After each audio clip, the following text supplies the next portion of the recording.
கர்த்தருடைய நாமத்துக்கு மகிமை உண்டாவதாக. மீண்டுமாக தேவனுடைய வார்த்தையின் மூலமாக உங்களை நான் சந்திப்பதிலே மிகுந்த மகிழ்ச்சி அடைகிறேன்.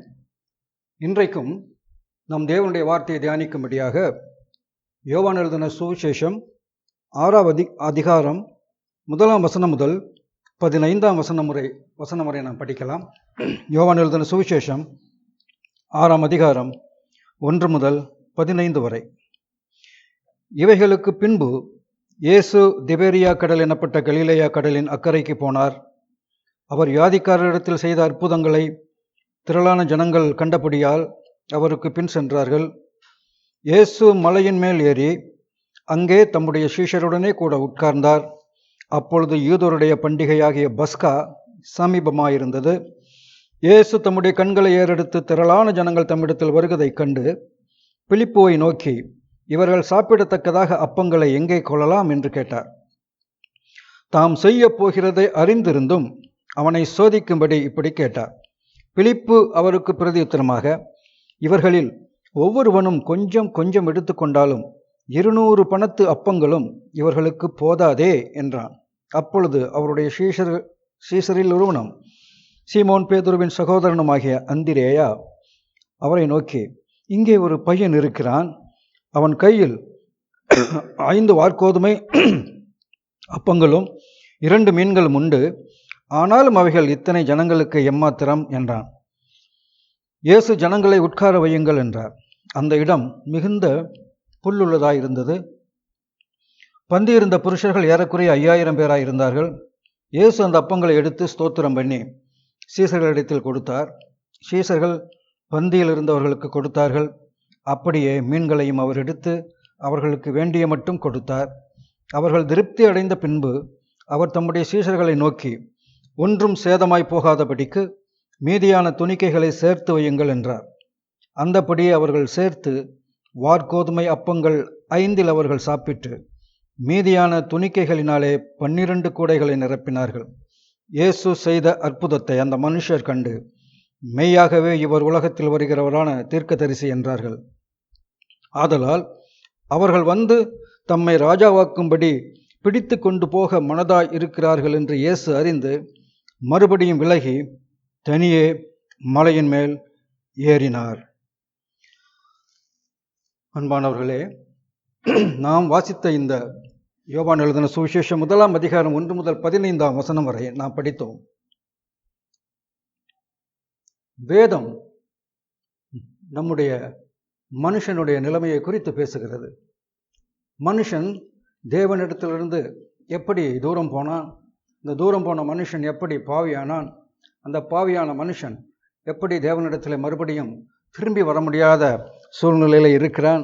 அவன் பாவத்தின் நிமித்தம் சபிக்கப்பட்டவனாய் துரத்தப்பட்டவனாய் இருந்தான். அப்படிப்பட்ட மனிதனுக்கு தேவன் ஆண்டவராக இயேசு கிறிஸ்து மூலமாய் நமக்கு செய்திருக்கிற அந்த கிருபையும் இரக்கமும் நிறைந்த பாவ மன்னிப்பை குறித்து இந்த வேதம் போதிக்கிறதை நாம் பார்க்க முடியும்.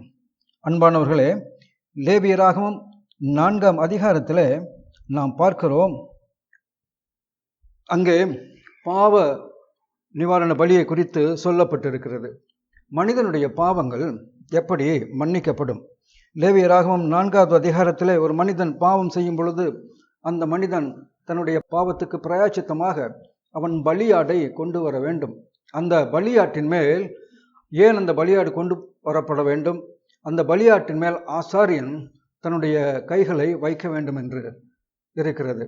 நாம் லேவியராகமம் 16ஆம் அதிகாரம் 21ஆவது வசனத்தில் நீங்கள் பார்ப்பீர்களே, ஆனால் அங்கே இவனமாக எழுதப்பட்டிருக்கிறது, அந்த ஆசாரியன் அந்த பலியாட்டின் தலையிலே தன்னுடைய கரங்களை வைப்பான். அப்படி வைக்கும்போது என்ன நடக்கும்? இது ஒரு மிகப்பெரிய புரியாத ஒரு புதிராக இருந்தது வெகு காலமாக. ஆனால் பிரியமானவர்களே, தேவன் அந்த கைகளை வைக்குதல் என்பதற்கு பின்பு ஒரு ஆவிக்குரிய ரகசியத்தை மறைத்து வைத்திருக்கிறதை நம்மால் காண முடியும். லேவியராகமம் 16ஆவது அதிகாரம் 21ஆவது வசனத்திலே ஆரோன் தன்னுடைய 2 கைகளையும் அந்த பலியாட்டின் தலையின் மேல் வைத்து என்று எழுதப்பட்டிருக்கிறது. காரணம் என்ன? பிரியமானவர்களே, அவன் அப்படியாக தன்னுடைய கரங்களை வைக்கும் பொழுது அந்த பாவியான மனிதனின் பாவங்கள் அந்த ஆட்டின் மேல் கடத்தப்படுகிறது. லேவியராகமத்திலே 4 விதமான மனிதர்களுடைய பாவ நிவாரண பலியை குறித்து பேசப்பட்டிருக்கிறது.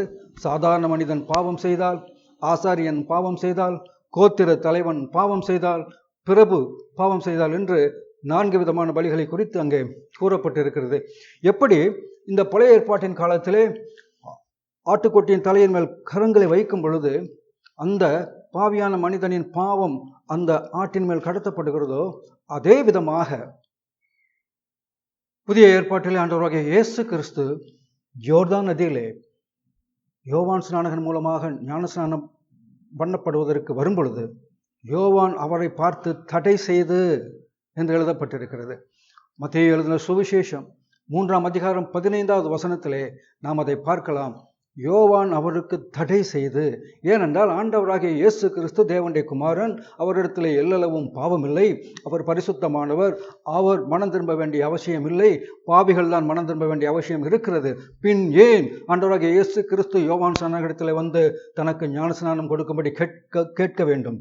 எனவேதான் யோவான் அவருக்கு தடை செய்து, ஆண்டவரே, உம்மால் நான் ஞானஸ்நானம் பெற வேண்டியதாக இருக்க நீர் என்னிடத்தில் வரலாமா என்று கேட்கும் பொழுது அங்கே ஆண்டவர் சொல்லுகிறார். நாம் பார்க்கலாம் அந்த வசனத்தை. பிரியமானவர்களை, மத்தேயு எழுதின சுவிசேஷம் 3ஆம் அதிகாரம் 15வது வசனம். இயேசு அவனுக்கு பிரதியுத்தரமாக, இப்பொழுது இடங்கொடு, இப்படி எல்லா நீதியையும் நிறைவேற்றுவது நமக்கு ஏற்றதா இருக்கிறதே என்று சொன்னார் என்று பார்க்கிறோம். இப்பொழுது இடங்கொடு, இப்படி எல்லா நீதியையும் நிறைவேற்றுவது நமக்கு ஏற்றதா இருக்கிறது என்றார். அப்பொழுது அவருக்கு இடம் கொடுத்தான்.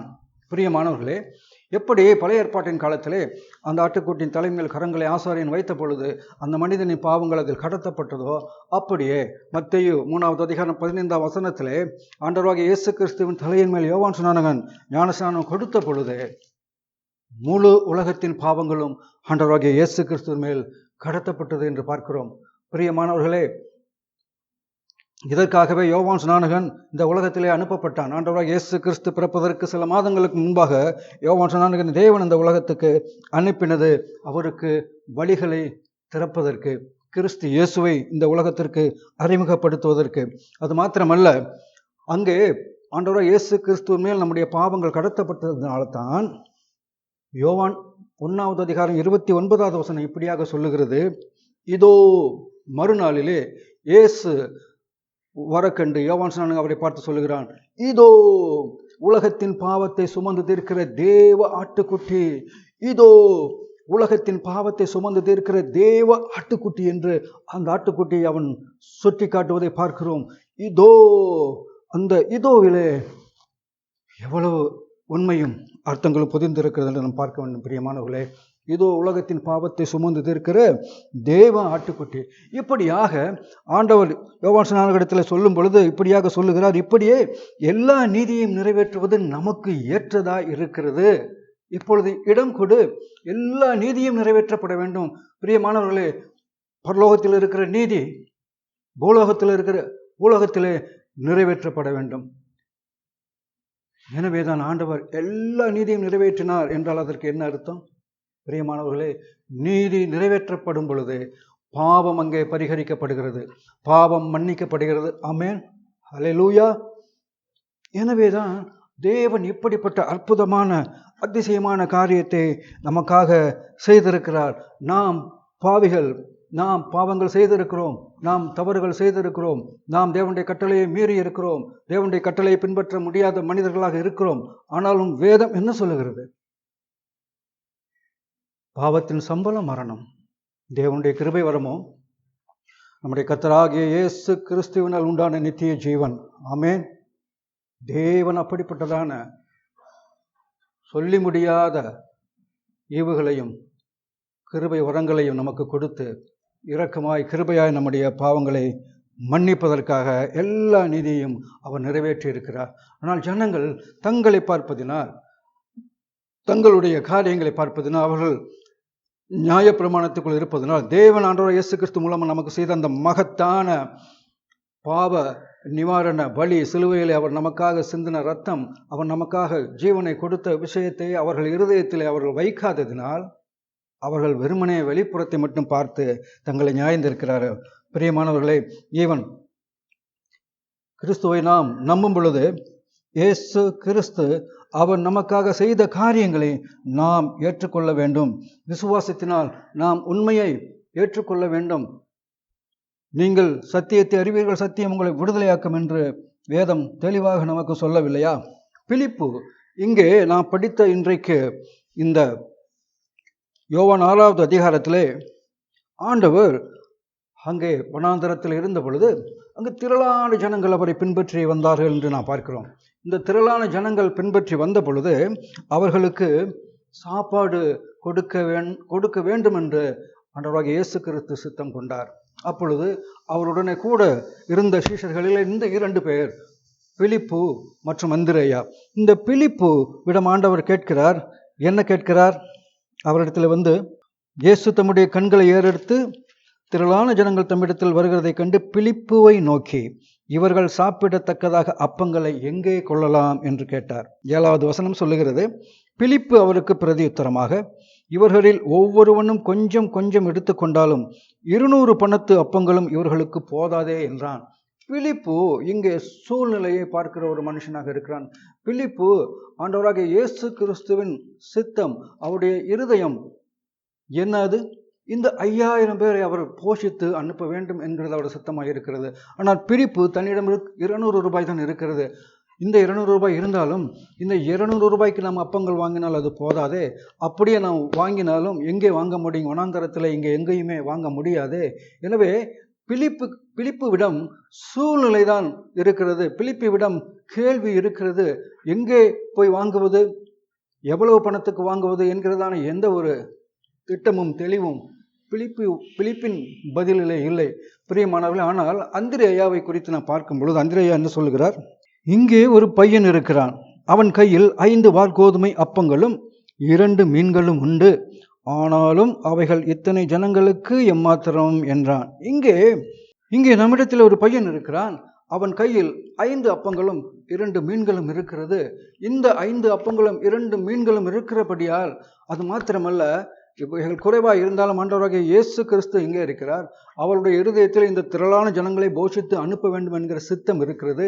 எனவே ஆண்டவர் நிச்சயமாக இந்த 5 அப்பங்கள் 2 மீன்களை கொண்டு இவரை போஷிக்க வல்லவராய் இருக்கிறார் என்கிறதான விசுவாசம் அந்திரேயாவின் இருதயத்தில் இருந்ததை நாம் பார்க்க முடிகிறது.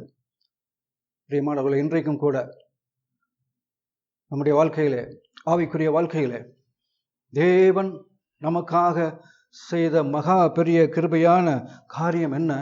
அவர் நம்முடைய பாவங்களை மன்னித்தது. அவர் நம்முடைய பாவங்களை சிலுவையிலே சுமந்து தீர்த்தது. ஆனால் இன்றும் நாம் நம்மை பாவிகள் என்று கூறிக்கொண்டிருக்கிறோம். நாம் சபைக்கு செல்லுகிறோம், வேதம் படிக்கிறோம், பாடல் படிக்கிறோம், எல்லாம் செய்கிறோம். ஆனாலும் ஆண்டவரே என்னுடைய பாவங்களை மன்னியும் ஆண்டவரே, ஆண்டவரே நான் தப்பு செய்து விட்டேன், இந்த தப்பை நான் மறுபடியும் செய்ய மாட்டேன், தயவு செய்து இந்த ஒரு முறையின் பாவங்களை மன்னியும் ஆண்டவரே என்று சொல்லி ஆண்டவரிடத்தில் நாம் பாவ மன்னிப்பை மறுபடியும் கேட்டுக்கொண்டிருக்கிற மக்களாக இருக்கிறோம். காரணம் என்ன? நாம் பிலிப்புவை போல சூழ்நிலையை பார்க்கிற மக்களாக இருக்கிறோம். 200 ரூபாய் தான் இருக்கிறது. இந்த 200 ரூபாயை வைத்துக்கொண்டு இந்த வனாந்தரத்திலே எங்கே போய் 5000 பேருக்கு நாம் உணவை கொள்ள முடியும்? சென்னை பட்டணத்திலே கூட 5000 பேருக்கு உடனடியாக திடீரென்று 5000 விருந்தாளிகள் வந்தால் அவர்களுக்கு போஷிக்க முடியுமா? ஈவன் நிறைய உணவகங்கள் இருக்கிற பட்டணத்திலே கூட அது சாத்தியமில்லாத ஒரு காரியம். பிரியமானவர்கள், இங்கே வனாந்தரத்திலே பிலிப்பு 200 ரூபாய் தான் இருக்கிறது, இதற்கு அப்பங்கள் வாங்கினாலும் அது போதாது, வாங்குவதற்கும் எந்த ஒரு இடமும் இல்லை என்கிறதான சூழ்நிலை மாத்திரமே அவனுடைய இருதயத்தில் இருக்கிறது. மாறாக அந்திரேயா தன்னுடைய இருதயத்தில் இங்கே ஒரு பையன் இருக்கிறான், அந்த பையன் இடத்திலே 5 அப்பங்கள் உண்டு, 2 மீன்கள் உண்டு. இந்த 5 அப்பங்களும் 2 மீன்களும் எம்மாத்திரம்? ஆண்டவரே, நீர் அவர்களை போஷிக்க சித்தமாக இருந்தால் ஆண்டவர் இந்த 5 அப்பங்கள் 2 மீனை கொண்டும் 5000 பேரை போஷிக்க வல்லவராய் இருக்கிறார் என்கிறதான அந்த விசுவாசம் அந்திரேயாவின் இருதயத்தில் இருந்ததை நாம் பார்க்க முடிகிறது. எனவே அவர்கள் சீஷர்கள் ஆண்டவராகிய இயேசு கிறிஸ்து செய்த அற்புதங்களை 2 பேருமே பார்த்தவர்கள், அவரோடு கூட இருந்தவர்கள், அவரோடு கூட சுற்றி திரிந்தவர்கள்.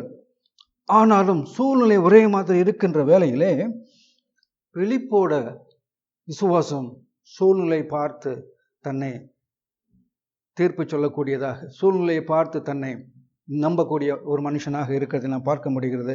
ஆனால் அந்திரேயாவோ, ஆண்டவரே, 5 அப்பம் 2 மீன்கள் இந்த சிறுவனிடத்தில் இருக்கிறது, இதை கொண்டு நீர் 5000 பேரை போஷிக்க உம்மால் முடியும் என்கிறதான விசுவாசம் அவனுக்குள்ள இருக்கிறதை நாம் பார்க்கலாம். இதே போலதான் அருமையானவர்களே, இயேசு நம்முடைய பாவங்களை மன்னித்தார், முற்றிலுமாக அவர் நீக்கி போட்டார். இயேசு சிலுவையிலே நம்முடைய கழுவினார் என்பது எல்லா கிறிஸ்தவர்களுக்கும் தெரியும். இயேசுவை நான் விசுவாசிக்கிறேன் என்று சொல்லுகிறோம், இயேசுவை நம்புகிறேன் என்று சொல்லுகிறோம், சபைக்கு போகிறோம். ஆனாலும் நாம் நம்மை நாமே சூழ்நிலை பார்த்து நமக்கு நாமே நம்மை பரிசுத்தமாக்கிக் கொள்ள முயற்சிக்கிறோம். பிரியமானவர்களே, இயேசு கிறிஸ்து சிலுவையிலே நம்முடைய பாவங்களை கழுவினார், அது என்பது எல்லோருக்கும் தெரியும். இயேசு சிலுவையிலே மரித்தார், அடக்கம் பண்ணப்பட்டார், உயிர் தெழுந்தார். இயேசு சிலுவையிலே தன்னுடைய சொந்த இரத்தத்தை சிந்தி நம்மை பாவத்தின் சாபத்திலிருந்து மீட்டு கொண்டார். ஆனால் இன்றும் நாம் நம்மை பாவிகள் என்று சொல்லிக் கொண்டிருப்போமானால், இதைவிட ஒரு பரிதாபமான நிலைமை, இதைவிட ஒரு அறிவீனமான செயல் ஏதாவது இருக்க முடியுமா? தேவன் தமது ஒரே பேரான குமாரனை விசுவாசிக்கிறவன் எவனோ அவன் கெட்டு போகாமல் நித்திய ஜீவனை அடையும்படிக்கு அவரை தந்தருளி இவ்வளவாய் உலகத்தில் அன்பு கொண்டார் என்று வேதம் சொல்லுகிறது. எனக்கு அருமையானவர்களே, இங்கே பார்க்கிறோம், ஆண்டவராகிய இயேசு கிறிஸ்து மூலமாக தேவன் நமக்கு பாராட்டின மிக பெரியதான கிருபை சிலுவையிலே வெளிப்பட்டது. அந்த சிலுவையிலே நம்முடைய பாவங்கள் மன்னிக்கப்பட்டது. நாம் பாடல்கள் படிக்கிறோம், சந்தோஷம் பொங்குதே, சந்தோஷம் பொங்குதே, சந்தோஷம் என்னில் பொங்குதே, அல்லேலூயா, இயேசு என்னை ரட்சித்தார், முற்றும் என்னை மாற்றினார், சந்தோஷம் என்னில் பொங்குதே. சந்தோஷம் பொங்குதே, சந்தோஷம் பொங்குதே. இயேசு என்னை ரட்சித்தார், முற்றும் என்னை மாற்றினார் என்று நாம் பார்க்கிறோம். முற்றும் என்னை பாவியிலிருந்து நீதிமானாக மாற்றினார். அல்லேலூயா. கிறிஸ்து சிலுவையில் மரித்த இது நமக்காக, நம்முடைய பாவங்களுக்காக. ஏனென்றால் பாவத்தின் சம்பளம் மரணம். அவர் நம்மை மாற்றி இருக்கிறார்.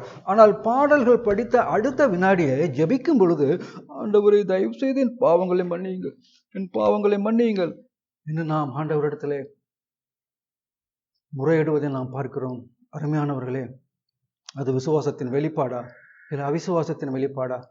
நாம் நம்பும் பொழுது பாவத்திற்கான கிரயம் செலுத்தப்பட்டு விட்டது, பாவத்தின் சம்பளம் மரணம், அதை இயேசு ஏற்கனவே சிலுவையிலே செய்து முடித்திருக்கிறார். ஆனால் நாம் எதை விசுவாசிக்கிறோம்? சூழ்நிலை, பிலிப்பு தன்னிடமிருந்த 200 ரூபாய், வனாந்தரம் 5000 பேர். இதுதான் பிலிப்புவின் இருதயத்தில் இருந்தது. பிலிப்பு பார்த்தது இதுதான். பிலிப்பு தன்னுடைய இருதயத்திலே இந்த 5 அப்பங்கள் 2 மீன்கள் இருக்கிற சிறுவனுடைய கரத்தில் இருக்கிற அந்த காரியத்தை ஆண்டவர் பல்கி பெருகி அவர் 5000 பேருக்கு போஷிக்க சர்வ வல்லமையுள்ள தேவனாக இருக்கிறார் என்பதை பார்க்க மறந்து விட்டான். பிரியமானவர், இன்றைக்கு நம்முடைய விசுவாசம் எப்படி இருக்கிறது? ஆண்டவராகிய இயேசு கிறிஸ்து பிரத்யட்சமாக கல்வாரி மலையிலே நம்முடைய பாவங்களுக்காக சிலுவையிலே மரித்து நம்மை, அவர் பாவங்களை மன்னித்து நம்மை நீதிமான்கள் ஆக்கி இருக்கிறார். மத்தேயு 3:15 நாம் பார்த்த பிரகாரமாக, இப்பொழுது இடம் கொடு, இப்படியே எல்லா நீதியையும் நிறைவேற்றுவது நமக்கு ஏற்றதாய் இருக்கிறது என்று ஆண்டவர் சொன்னார். அப்போ எல்லா நீதியையும் நிறைவேற்றுவது நமக்கு ஏற்றதாய் இருக்கிறது என்று சொன்னால், நாமும் சேர்ந்து அவரோடு கூட நீதியை நிறைவேற்ற வேண்டும் என்ற அவசியமா? கிறிஸ்து தேவனுடைய ரட்சிப்பின் கிரியையிலே மனிதன் தன் கரங்களை வைத்தால் அது ரட்சிப்பு ஆகாது. பிரியமானவர்களே, வசனம் சொல்லுகிறது, கிருபையினாலே விசுவாசத்தை கொண்டு ரட்சிக்கப்பட்டீர்கள், இது உங்களால் உண்டானது அல்ல, இது தேவனுடைய ஈவு. அன்பானவர்களே, இன்று நாம் சூழ்நிலையை விசுவாசிக்கிறோமா? நம்முடைய சுயத்தை பார்த்து நாம் வாழ்ந்து கொண்டிருக்கிறோமா? ஒரு நாளும் நாம் தேவனுடைய மகிமையை காண முடியாது. பிரியமானவர்களே, தேவனுடைய மகிமை சிலுவையிலே வெளிப்பட்டது. வசனம் சொல்லுகிறது, அவர் திராட்சரசத்தை, தண்ணீரை திராட்சரசமாக மாற்றினார் காணா ஒரு கல்யாணத்திலே. யோவான் 4வது அதிகாரத்திலே அவர் அந்த சமாரியா ஸ்திரிக்கு ஜீவனுள்ள தண்ணீரை குடிக்க கொடுத்தார். யோவான் 5ஆம் அதிகாரத்திலே 38 வருடமாக வியாதியாக இருந்த ஒரு மனிதனை ஒரு நொடியிலே ஆண்டவராகிய இயேசு கிறிஸ்து எழுந்து உன் படுக்கை எடுத்துக்கொண்டு நட என்று சொன்னார். அவருடைய வார்த்தை பிரவேசித்த அந்த நேரத்திலே அவர்கள் எல்லாம் மாறி போனதை நாம் பார்க்க முடிகிறது. அன்பானவர்களே, தேவன் நமக்கு வாக்கு செய்த ஆண்டவரே தம்முடைய ஒரே பேரான குமாரனை நம்முடைய பாவங்களை மன்னிக்க முடியாத சிலுவையிலே ஆண்டவர் ஒப்பு கொடுத்த போது நம்முடைய பாவங்கள் அனைத்தும் அங்கே மன்னிக்கப்பட்டிருக்கிறது. பாவங்கள் மன்னிக்கப்பட்டதுண்டானால் இனி பாவத்து நிமித்தம் பலி செலுத்தப்படுவதில்லை என்று வேதம் சொல்லுகிறது. லேவியராகமம் 16ஆம் அதிகாரம் 21வது வசனத்திலையும் நாம் பார்க்கும் பொழுது அங்கே ஆரோன் அந்த ஆட்டின் தலையின் மேல் கைகளை வைக்கும் பொழுது அந்த மனிதனின் பாவம் அந்த ஆட்டின் மேல் கடத்தப்படுகிறது. ஸோ அந்த ஆடு, பாவமே அறியாத அந்த ஆடு பாவியாகிறது. அந்த ஆடு பின்பு என்ன செய்யப்பட வேண்டும்? மரிக்க வேண்டும். ஸோ இவன் பாவியாக வந்த இந்த மனுஷன் பாவங்கள் ஆட்டின் மேல் கடத்தப்பட்டதினால் இவன் நீதிமானாக அவன் திரும்பி போகிறதை நாம் பார்க்க முடியும். எனக்கு அன்பானவர்களே, ஆண்டவராகிய இயேசு கிறிஸ்து அனைத்தையும் செய்ய வல்லவர். நம்முடைய பாவமே அவரை இந்த உலகத்துக்கு கொண்டு வந்தது.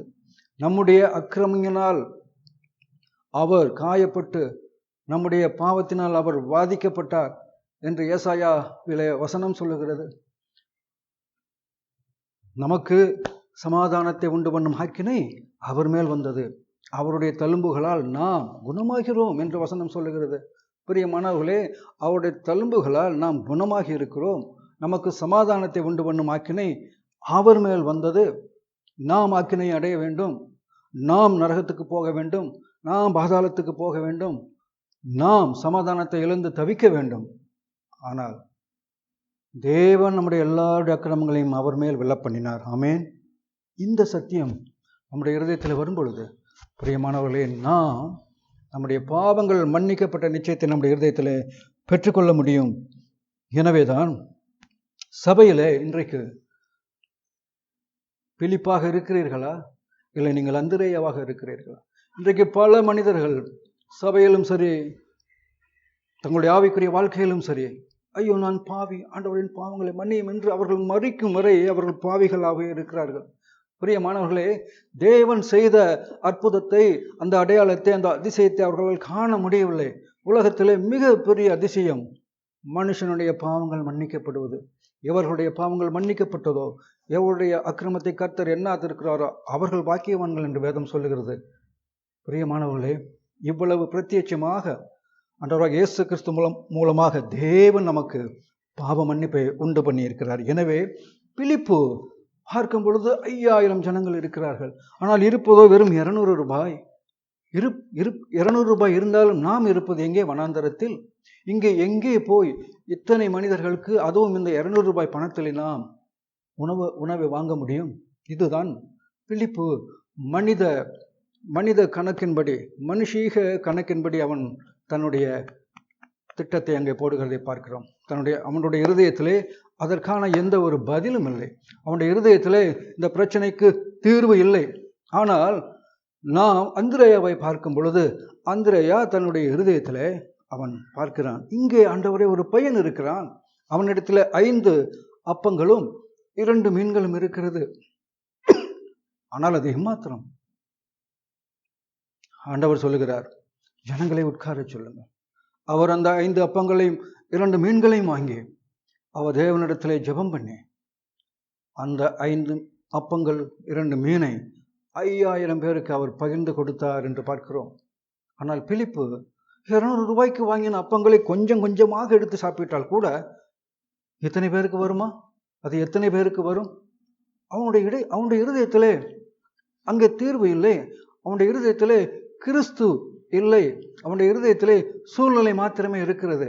எனவேதான் அவனால் இந்த உலகத்துக்குரிய தனக்குரிய கணக்கை மாத்திரமே போட்டு பார்க்க முடிகிற மனுஷனாக இருந்தான். அவனிடத்திலே விசுவாசம் இல்லை. ஆனால் அந்திரேயாவிடத்தில் விசுவாசம் இருந்தது. பிரியமானவர்கள், இன்றைக்கு உங்களுடைய ஆவிக்குரிய வாழ்க்கையில நீங்கள் எப்படி வாழ்கிறீர்கள்? தேவன் நம்முடைய ஒரே பேரான குமாரனை விசுவாசிக்கிறவன் எவன் அவன் கெட்டு போகாமல் நித்திய ஜீவன் அடையும்படிக்கு அவரை தந்தரில் இவ்வளவாய் உலகத்தில் அன்பு கூர்ந்தார் என்று விசுவாசிக்கிறீர்களா? இவ்வளவாய் உலகத்தில் அன்பு கூர்ந்தார், அந்த அன்பின் மூலமாக நம்முடைய பாவங்களை மன்னித்திருக்கிறார் என்று விசுவாசிக்கிறீர்களா? நமக்காக ஆண்டவராகிய இயேசு கிறிஸ்து யோவான் ஸ்நானகனோடு சேர்ந்து இப்படியே எல்லா நீதியும் நிறைவேற்றுவது ஏற்றதாய் இருக்கிறது என்று யோர்தான் நதியிலே சொன்னாரே, அதை விசுவாசிக்கிறீர்களா? இவ்வளவு பெரிய சாட்சிகள் நம்மை சூழ்ந்திருக்கும் பொழுது நாம் பாவிகள் அல்ல பிரியமானவர்களே. தேவனுடைய வசனத்தை நாம் விசுவாசித்தால், நம்முடைய மாம்ச கண்களும் மூடி ஆவிக்குரிய கண்கள் மூலமாக நாம் விசுவாச கண்களின் மூலமாக பார்த்தால் நாம் நீதிமான். அல்லேலூயா. எனவே அன்பானவர்களே, இன்றைக்கு நாம் படித்த இந்த யோவான் 6வது அதிகாரம் 1 முதல் 15 வசனத்திலே, வனாந்தரத்திலே 5000 பேருக்கு ஆண்டவர் 5 அப்பங்கள் 2 மீன்களை கொண்டு போஷித்தார். நம்மிடத்திலே என்ன இருந்தாலும் சரி, இல்லாவிட்டாலும் சரி, நாம் அழுக்கானவர்கள், பாவிகள். ஆனால் விசுவாசத்தின் மூலமாக கிருபையினாலே நாம் ரட்சிக்கப்பட்டோம். ரோமர் 3வது அதிகாரம் 23வது வசனத்தையும் பார்க்கலாம். ரோமர் 3:23 இவ்வனமாக இருக்கிறது, எல்லாரும் பாவம் செய்து தேவ மகிமையற்றவர்களாகி. எல்லாரும் பாவம் செய்து தேவ மகிமையற்றவர்களாகி. பிரியமானவர்களே, இந்த வசனத்திலே யாருமே நீதிமான்கள் கிடையாது. யாரிடத்திலுமே தேவ மகிமை இல்லை. எல்லோரும் பாவம் செய்து தேவ மகிமையை நாம் இழந்தோம். இந்த நிலையிலே நாம் என்ன செய்தாலும் தேவனுக்கு முன்பாக நீதிமான்களாக முடியாது. எனவே தான் பிரியமானவர்களே, தேவன் நமக்காக நீதியை செய்யும்படியாக பாவத்தின் சம்பளமாகிய மரணத்தை கொடுத்து தீர்த்து அவர் உயிர்த்தெழுந்து அவர் நம்மை நீதிமான்களாக்கி இருக்கிறார். அல்லேலூயா. பிரியமானவர்களே, வசனம் 24 நாம் படிக்கலாமா? 24 என்ன சொல்லுகிறது? இலவசமாய் அவருடைய கிருபையினாலே கிறிஸ்து இயேசுவில் உள்ள மீட்பை கொண்டு நீதிமான்களாக்கப்படுகிறார்கள். அல்லேலூயா. இலவசமாய் அவருடைய கிருபையினாலே, தேவனுடைய கிருபையினாலே கிறிஸ்து இயேசுவில் உள்ள மீட்பை கொண்டு. நம்முடைய மீட்பு யாரிடத்தில் இருக்கிறது? ஆண்டவராகிய இயேசு கிறிஸ்துக்குள்ளாக நம் மீட்பு இருக்கிறது. பிரியமானவர்கள், நம்முடைய மீட்பு நம்மிடத்தில் இல்லை. பிரியமானவர்களே, பிலிப்பி உன் இருதயத்திலே தேவனுடைய கிறிஸ்துவனுடைய இருதயம் இல்லை. எனவேதான் அவன் சூழ்நிலையை பார்க்கிற ஒரு மனுஷனாக இருந்தான். ஆனால் அந்திரேயாவுடைய இருதயத்தில், ஆண்டவரே, ஒரு பையன் இருக்கிறான், 5 அப்பங்கள் 2 மீன்கள் அவனிடத்தில் இருக்கிறது, ஆனாலும் இது எம்மாத்திரம். ஆனாலும் ஆண்டவரே, நீர் இதை வர்த்திக்க செய்ய முடியும். ஆண்டவரே, உம்மால் எல்லாம் கூடும் என்கிற விசுவாசத்தோடு அவன் அதை சொன்ன பொழுது ஆண்டவர் அந்த 5 அப்பங்கள் 2 மீன்களை 5000 பேருக்கு போஷித்தார். அது மாத்திரமல்ல, போஷித்த பின்பு 12 கூடை நிறைய அந்த துணிக்கைகளை அவர்கள் அள்ளினார்கள் என்று பார்க்கிறோம். எனக்கு அன்பானவர்களே, இந்த ரோமர் 23-24 சொல்வதை நீங்கள் பாருங்கள். இலவசமாய் அவருடைய கிருபையினாலே கிறிஸ்து இயேசுவில் உள்ள மீட்பை கொண்டு நீதிமான்களாக்கப்படுகிறார்கள். எனக்கு அன்பானவர்களே, இன்று எதை விசுவாசிக்கிறீர்கள்? நீங்கள் தேவன் நமக்காக கிறிஸ்து மூலமாக பாராட்டின அன்பை, அந்த தியாகத்தை, அந்த பலியை, அந்த இரத்தம் சிந்துதலை நீங்கள் விசுவாசித்தால் நீங்கள் உங்கள் பாவங்கள் மன்னிக்கப்பட்டு நீங்கள் நீதிமான்களாக முடியும். அல்லேலூயா. ஒரே ஒரு வசனத்தை மாற்ற நான் சொல்லி நான் முடிக்கிறேன். எபிரேயர் 10வது அதிகாரம் 10வது வசனம் இப்படியாக கூறுகிறது. எபிரேயர் 10:10 அவருடைய சரீரம் ஒரே தரம் பலியிடப்பட்டதினாலே அந்த சித்தத்தின்படி நாம் பரிசுத்தமாக்கப்பட்டிருக்கிறோம். அல்லேலூயா. ஆண்டவராகிய இயேசு கிறிஸ்துவின் சரீரம் ஒரே தரம் பலியிடப்பட்டதினாலே அந்த சித்தத்தின்படி நாம் பரிசுத்தமாக்கப்பட்டிருக்கிறோம். அல்லேலூயா. ஆமென். இதுதான் தேவன் நமக்காக செய்தது. இதுதான் அங்கே வனாந்தரத்தில் 5000 பேரை 5 அப்பங்கள் 2 மீன்களை கொண்டு போஷித்தது. பிரியமானவர்கள், நீங்கள் உங்களை பார்க்காதீர்கள், நீங்கள் உங்கள் மாம்சத்தை பார்க்காதீர்கள், உங்கள் கிரியையை நீங்கள் பார்க்காதீர்கள். நீங்கள் ஆண்டவராகிய இயேசு கிறிஸ்துவை நோக்கி பார்க்கும் பொழுது நீ நீதிமான், விசுவாசத்தினாலே நீதிமான் பிழைப்பான் என்று வேதம் சொல்லுகிறது. அன்பானவர்களே, இங்கு நான் முடிக்கிறேன். மீண்டுமாக நான் உங்களோடு தேவனுடைய வார்த்தையின் மூலமாக சந்திக்கும் வரை தேவன் தாமே நம்மை ஆசீர்வதிப்பாராக. ஆமென். நன்றி.